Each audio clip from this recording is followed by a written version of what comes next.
If you want something out of life, if you want to change yourself, if you want to acquire something, if there's some goal that you want to reach, that is really not easy as some people will make us feel. That living your dream, changing your behaviors, overcoming negative habits, it's challenging. It's hard. Most people don't know where their fastball is. Most people go through life never discovering what their talents are. Most people never develop their talents. The only thing that's going to make you happy, my friend, in this year or any other, is to step up. It's to raise the standard. It's to discover what you're capable of and feel that incredible power of pushing through whatever's holding you back and get to the other side of more of your true self.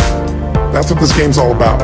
When you step into your fears and continue to push yourself to go on, something happens for you. If you look at somebody who's really successful and you think, wow, I mean, they're so amazing, they're such a genius, you gotta dig underneath and you gotta remember something. People are rewarded in public for what they've practiced for years in private. If you don't develop the courage to do that which has been given you to do, and you spend a lot of time going around trying to convince other people or trying to get their approval, what will happen is that you will lose your nerve. And other people will convince you that what you're doing doesn't have any value, and you'll give up on your dream. How much time do you have left? How much time do you have left? When you start thinking about that, we don't know. Most of us don't use the stuff that we have brought into the universe. Stop wasting valuable time. If you want something, you have got to be relentless. You've got to learn how to become resourceful. You've got to learn how to become creative. Power to hold on in spite of everything. The power to endure. This is the winner's quality. What this power is, I cannot say. All I know is that it exists, and it becomes available only when a man or a woman is in that state of mind in which he or she knows exactly what he or she wants and is fully determined not to quit until they find it. There's greatness in you, and you've got to learn how to tune out the critics outside and the critic inside. And since I'm going to do this, I'm going to harness my will, and I'm not going to let anything stop me. I deserve this. Most people won't do that. Most people give up on themselves easily. You know the human spirit is powerful. There's nothing as powerful. It's hard to kill the human spirit. To live your life with passion, with some drive. Decide that you're going to push yourself. You've got to focus on you. And as you convince you, as you sell yourself every day, you will begin to see a difference in the things that you're doing. Selling yourself on your ability to perform a job, to achieve a certain objective. Telling yourself every day, here I go again, and I got what it takes. This is my day, and nothing out here is going to stop me. Have agonized over making a decision. Some decisions are major decisions. And also there are a lot of small decisions that we don't make, that they tax our minds, they drain our energy, they create a lot of anxiety and nervousness and mental torment because we don't take care of it. We decide not to decide, which is a decision. Deciding to decide, to act, is a major challenge for all of us at different points in different areas of our lives.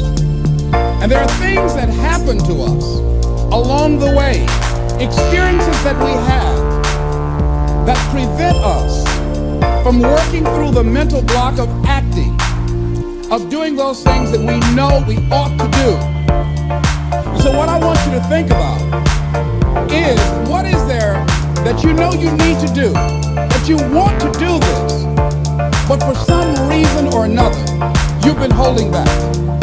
For for some reason or another, you just have not been able to gather your nerves or be able to work through the procrastinating or putting it off or justifying or blaming. Some reason or another, you just haven't done it.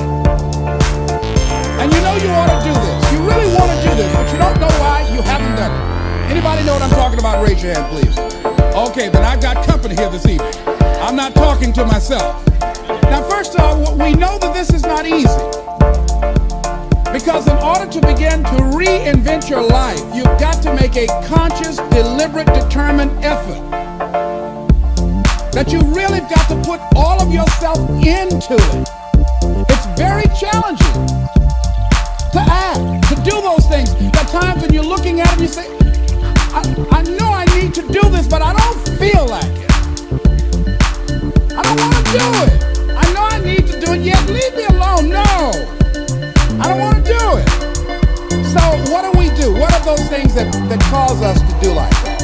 I think that among the things that prevent us from acting is the fear of failure. And if you've already failed, you don't want to fail again. The pain of that, the disappointment, the fear of loss is another thing. Because many times when we do those things that we know we need to do, we feel that we might lose somebody that we love very much and care about. We don't want to hurt anybody. Many of us don't act because we want other people's approval. We want everybody to like us and to accept us. And that's not possible. Many of us don't do the things that we want to do and don't act because of lack of self-confidence. We don't believe enough in ourselves. I have a friend who's been working on a job where she's miserable, talented, wants to go to another place that she can do what she wants to do and make the kind of money that she would like to make, and had some offers. But because of her fear and her lack of self-confidence of things might not work out, she won't take a chance on herself. So there she is, spending 8 hours a day, 5 days a week, and she's miserable. She hates to go to work. They're not paying her what she's worth. She knows it, but yet and still, she won't do that which she knows she must do, and it's wearing her out. There are a lot of people that their jobs are making them sick because they won't act. You check out the absenteeism and the people that are depressed. You see them coming to work angry. How you doing? I don't know. Just leave me alone. It's not even 9 o'clock yet. You're talking about good morning. There are days you go to work, you want to just keep driving past the job. You don't want to stop because it's not in sync with who you are. But you haven't acted. I have another friend. This guy's brilliant. He's a business consultant. He helped a lot of people get their business started. And people come to him because they know he's knowledgeable. But this guy won't start his own business. Now, he's very smart. He can do it. Everybody believes in him except him. And he's so smart, he's talked himself out of it. Well, the numbers aren't right.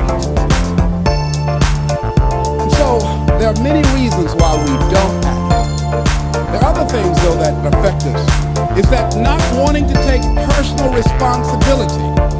We want somebody else to do it.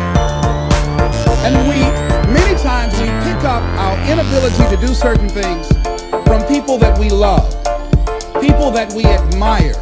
We identify with them, and we live in the context of their ideas, their opinions, and their life patterns. We buy into it unconsciously. My mother is a pack rat. She keeps everything. She doesn't throw anything away. And I have unconsciously picked that up. Now, my mother never said, let me show you how to keep everything less and just clutter things. I unconsciously picked that up many times unconsciously. We try to honor the people we love by being like them. By the same token, I realized something about myself when I had some major decisions to make, and I found myself acting like my mother. See, my mother's the kind of person that when she has a problem with one of the other foster children that she adopted, she won't confront them. She will call me. Les, why don't you tell Linda to move? She's lazy.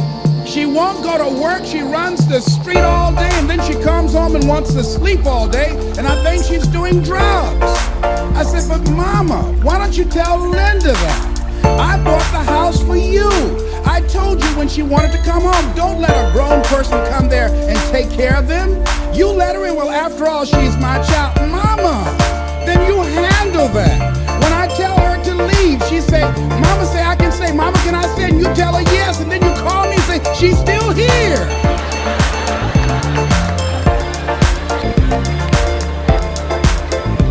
Why worry me with this? So Mama hasn't developed the courage to act on that. Some people won't act until there's a crisis situation. When Linda stopped stealing from Mama and took her Social Security check to get some drugs, Mama got some courage to say, get out of here. And don't ever come back. But she wouldn't do it until then. And see, we don't have to wait until a crisis situation. I have a friend that has been having a challenge with losing weight. Both of us have been dealing with that challenge. And for the past 40 years, he's always seemed like weighed over 235 pounds. And so he said, man, I just can't lose weight. I'm big boned. I said, Bud, I've never seen any fat skeletons.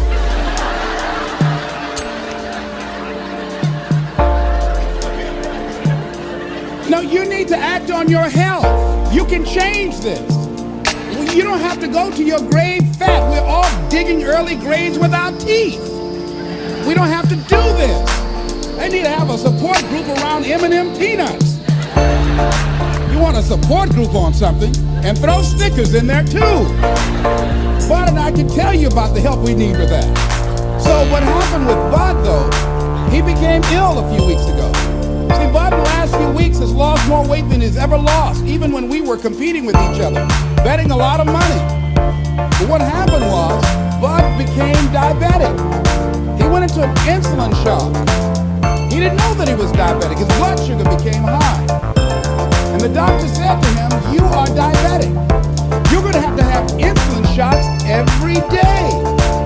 You're going to have to change your diet. And let me tell you what's going to happen if you don't do what we tell you to do. Number one, there's a possibility that you can become an amputee. Number two, you can go blind. Three, you can become impotent. Bud, say, help me.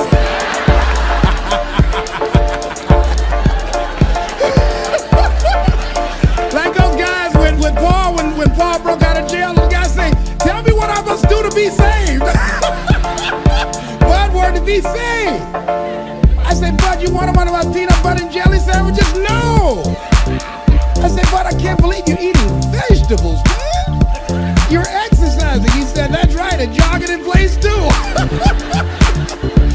Now, he had the ability to do it before, but there's some people, it takes that kind of crisis to bring them into reality. In order for them to act in their own best interest, some people have to hit rock bottom in order to rise. I don't know why. You want to begin to look out on your life, what you want for you. And I think that when we begin to focus in the area of what does it take for us to act, I think we can say events can inspire us to act. Like that particular event in his life. Circumstances. A friend of mine, he wanted to do something and he just did not have the motivation and the drive and the confidence within himself. But his circumstances changed overnight through an acquisition of the company that he worked for. He lost his job through the inspiration of desperation. He had to act. See, life also are things that can inspire us to act. See, we don't have the courage, and that's what it takes, courage. It takes guts to do that which you know you need to do. If you don't have the courage to act, life many times will move on you and make you act. Life will whoop your butt so bad. You will be so miserable, you will catch so much hell, you say, yes, I will do it. What do you want me to do? Take me. friend of mine said, I can't stop smoking. I can't stop smoking. Doctor said, Sam Axelrod, you have emphysema. Sam never picked up another cigarette and said, look at those stupid people smoking. Sam, you did it for 35 years. How can you talk about people? Well, I was different. I'm trying to help them. They don't have to do the same thing I did. But be compassionate, Sam. Isn't it interesting how quickly we forget? So I'm saying that look at something in your life. It might be just writing a letter to somebody to say thank you. It might be just to apologize to somebody. I had a confrontation in the Penobscot building with the security guard there. He responded to me what I perceived as a negative way, and he and I engaged in an argument. I did not like the way I handled that. I avoided going through the front door for a long time because I didn't want to face him. Finally, I decided to act, and I went up to him and said, I want to apologize to you for the way in which I handled this argument we had the other day. I was wrong. I hope you accept my apology. He said, I do. And I said, thank you very much. I felt relieved. Now, when you decide to act, it's not always going to be like that. A friend of mine did some work for me. It was below par, to say the least. I knew that this guy was capable of doing better work. I knew that he also had a fragile ego. So I was trying to think of what is the most sensitive way in which I could share this information with him. Because I wanted him to do my work over. I was going to pay him for what he did. But I needed my work done right. But I was afraid that I would hurt his feelings. I was very, very meticulous in how I approached him. And I said, let me share this with you. You know I care about you. And that you're a very talented and gifted person. And you and I both know that what you have given me is not a true reflection of your talents and abilities. And I'm saying, let's go back in the studio and do this again. And he said to me, I'm going to forget you ever said that.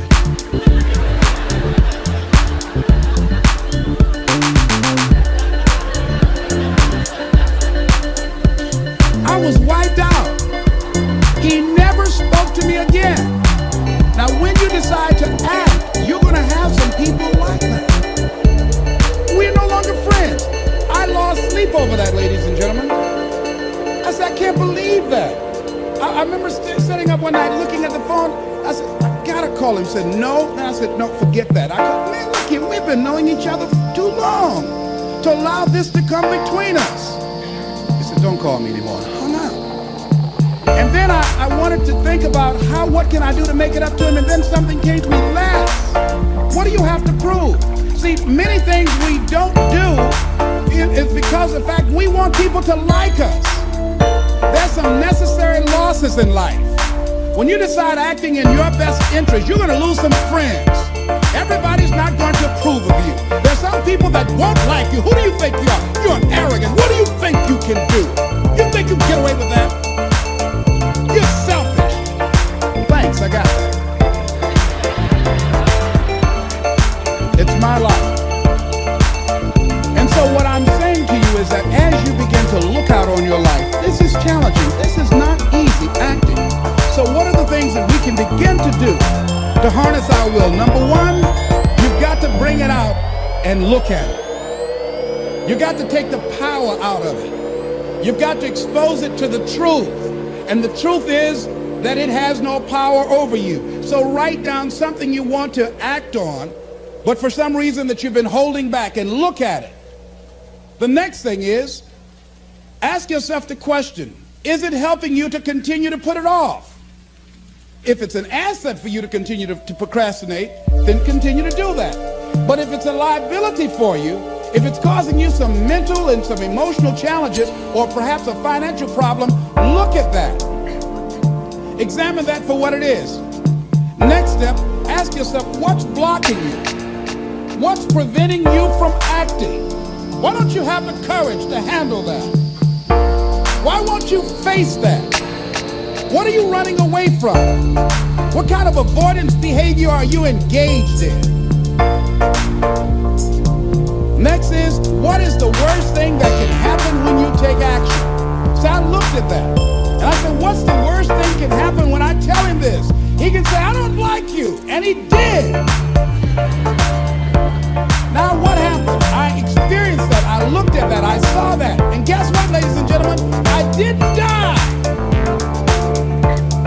feelings were hurt a little bit. I lost some sleep about it, and sometimes I think about it when I drive past his house, but I'm still here. It's uncomfortable, but it's okay. It doesn't bother me anymore. I've gotten used to it now.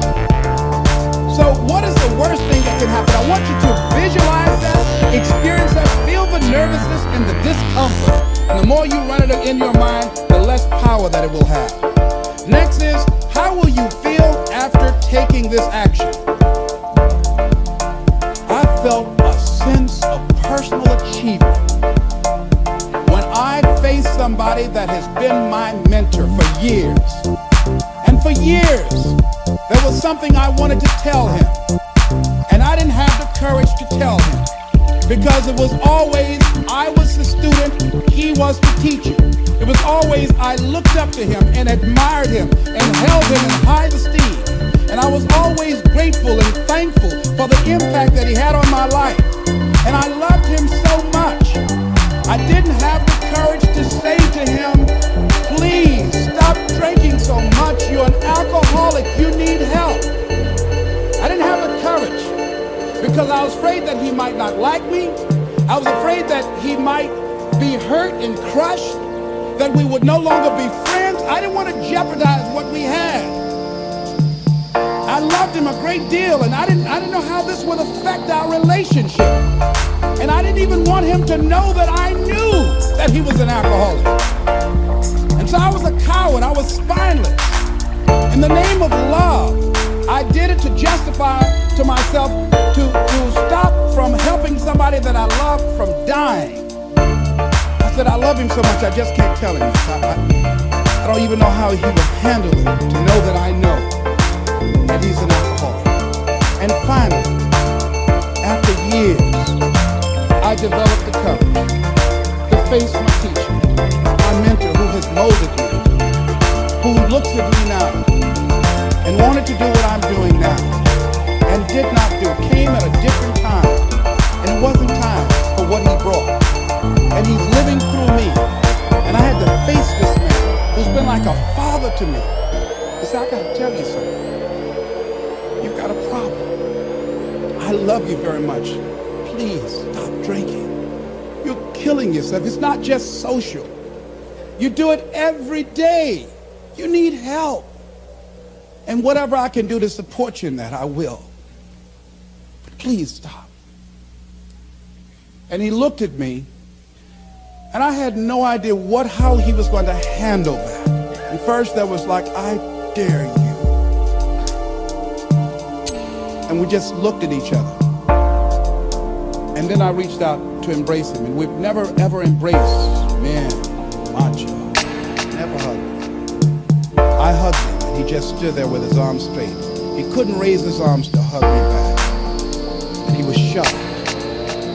And after he got over the initial shock, when he could bring himself to speak, to maintain his composure, because he could never afford to let me, his student, see him vulnerable or admit that I was wrong. He said, I'll be seeing you.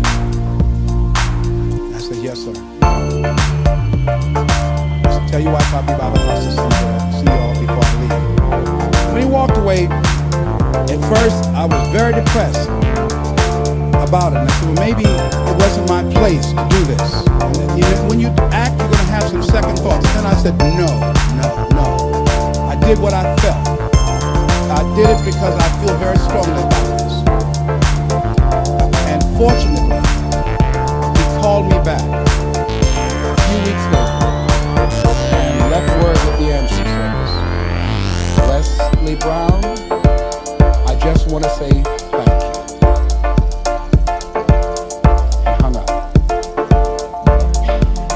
That was a good feeling. When we look out on our lives, you ask the question, what are you going to do? Look at, as you think about this that you know you need to handle, what are you going to do? And then write down 3 strong reasons on why you know you must take action. And be explicit and descriptive in your reasons, because your reasons have power. Your reasons will drive you When you have doubt, when your faith becomes weak, your reasons will fortify your faith. When you have an inner conversation, say, no, don't do that. Your reasons will become your rod and your staff to comfort you, to take you through those challenging moments. So write down your reasons. And what you will find, that when you decide to act, when you decide to take life on, and let me warn you, it can be painful, it will be uncomfortable, and that's where the growth is.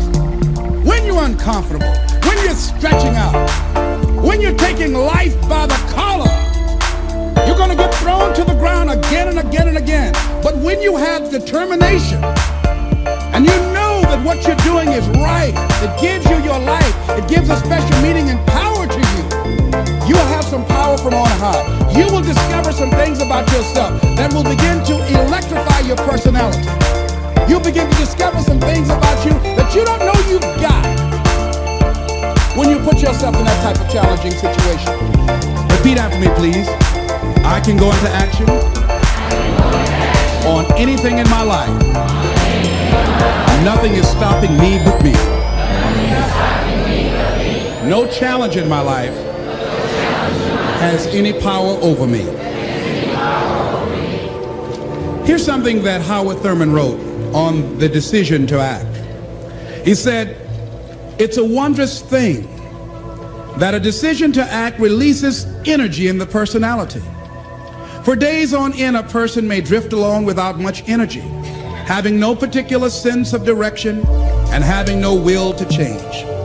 Then something happens to alter the pattern. It may be something very simple and inconsequential in itself, but it stabs awake, it alarms, it disturbs. In a flash, one gets a vivid picture of oneself, and it passes. The result is decision, sharp, definitive decision. In the wake of the decision, yes, even as a part of the decision itself, energy is released. The act of decision sweeps all before it, and the life of the individual may be changed forever. When you decide to make decisions, to act, you begin to access power within you that will increase your self-esteem, that will increase and enhance your personal power, that puts you in charge of life. And life has a whole new meaning for you. There's a sense of personal freedom. Doesn't mean you're not going to have any struggles. Doesn't mean that you're not going to have any challenges. Doesn't mean that you're not going to suffer any defeat. No, doesn't mean that. But what it does mean, that you're putting yourself in the position to grow. You're putting yourself in line with your higher calling and your higher self. And that's what life is about.